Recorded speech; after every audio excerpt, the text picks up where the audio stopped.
उद्धव ठाकरे स्वतः अजगर आहेत असं म्हणत महसूल मंत्री चंद्रशेखर बावनकुळेंनी उद्धव ठाकरेंवर आता पलटवार केलेला आहे।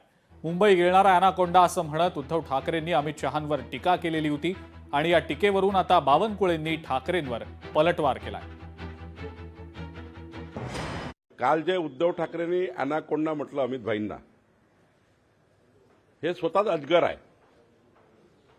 यांनी चुकीच्या वागण्यामुळे पक्षही त्या ठिकाणी गिळंकृत झाला, शिवसैनिकही त्या ठिकाणी गिळंकृत केले आणि या ठिकाणी हिंदुत्वही गिळंकृत केलं।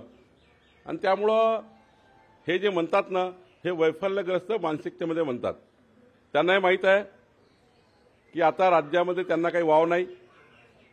जेव्हा वाव होता तेव्हा मी मुख्यमंत्री, स्वतःचा मुलगा मंत्री याच्यापेक्षा काही जास्त नाही केलाय।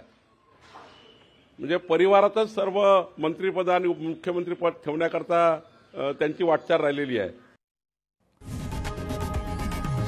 लोकशाही मराठी ऐका, पहा, जागरूक रहा।